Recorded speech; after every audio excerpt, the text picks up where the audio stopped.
Okay, E38 ECU.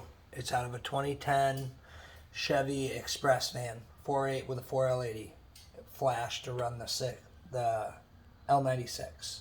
This is your transmission control module. Okay, these fuses here. This is a T42 computer, flashed. That one comes stock. This has a 4L80. It's just got the different shift points and all the other stuff. Okay, so you can't just take it out without the tune. These two relays here. One's going to be the fuel pump.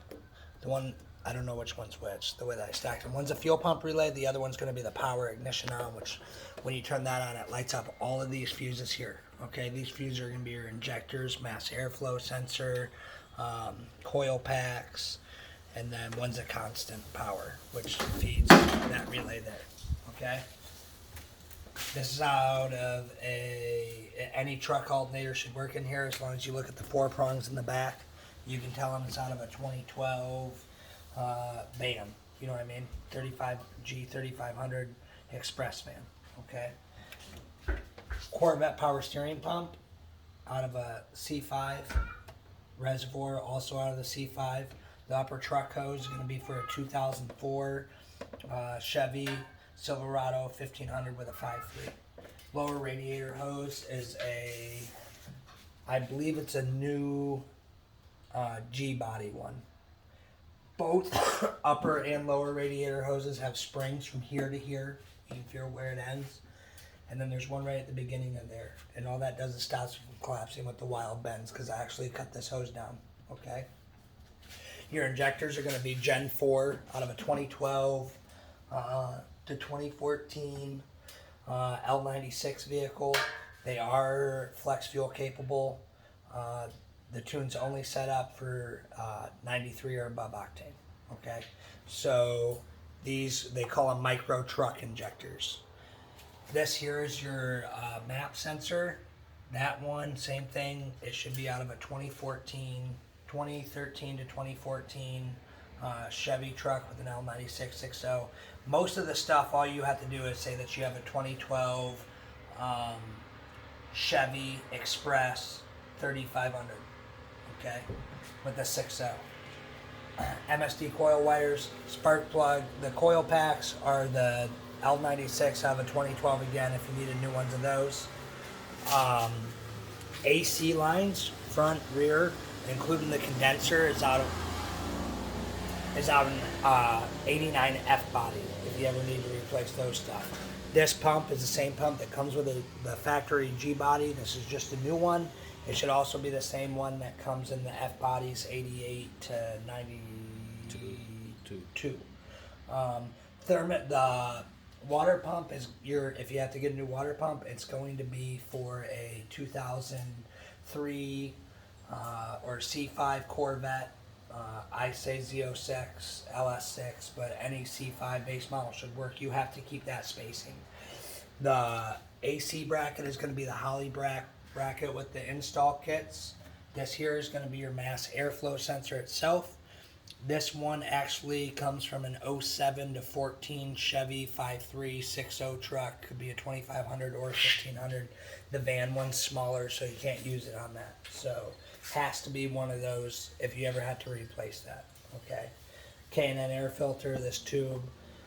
That's not really a kit. That's something that I got made work just for this. The intake tube's actually for a 2005 Grand Prix GT with a 5.3 in it where the motor runs sideways. It just happened to fit perfect in here.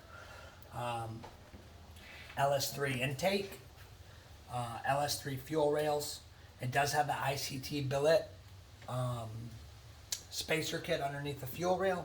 The injectors for the O-rings, if for some reason you ever had to replace the injectors, you would have to get the ICT billet or any other adapter ones. The LS3 intake or injectors are actually bigger around at the bottom than the micro truck injectors or any EV1, EV6 injector body itself. So it actually is a smaller inside diameter but bigger outside diameter. You supply the radiator. The fans here are going to be thermal cool 12-inch. They're set up in the pole direction. If you come up under here, through this intro here, you're going to have 2 relays here. You got relay 1, relay 2. Let me move the light around here for you. I got it. So you're going to have These are both for your coolant fans, 1 and 2. Might not necessarily be in that order, 1 or 2 or 2 or 1. You're going to have your power wires come through here. These are all weather pack connectors. There's nothing super special about it. This is a 30 amp self-resetting relay for, you'll know enough about electronics. So this relay is bad if you have power on the, obviously, power side there. This is the outside, you know. Gold's the feed. Silver's going to be the supply. I'm sorry, constant. Then this will be the feed to the fans. So if you had to test that. The rest of that stuff, these are both your connectors. I think we already covered that on the ECU wise. MSD, LS, these are actually considered truck spark plug wires that are on there. This fuel line here, this is just a universal connector. This is going to be 3/8.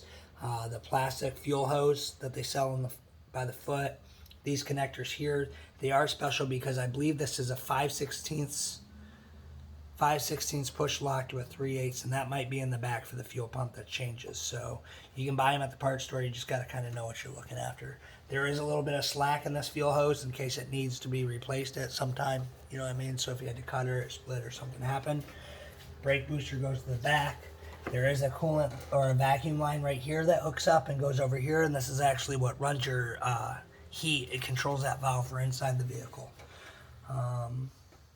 Headers, steering assembly. The factory. I might need or it would be good to get a catch can. Catch can. It would replace that over there. Oh, for the PCV system, which would be here and here. You can see it's not pushing any oil. You know what I mean? Mm-hmm. Maybe when it got hot, maybe not even. There's not a drop. So I'd leave them open. If you want to run a catch can, you can. And that's just going to connect to that one. It's going to connect here, and you'd have to find some place safe to mount it. Then it just routes over to that, and it actually, catches the oil as it goes in there instead of breathing out. Your proportioning valve,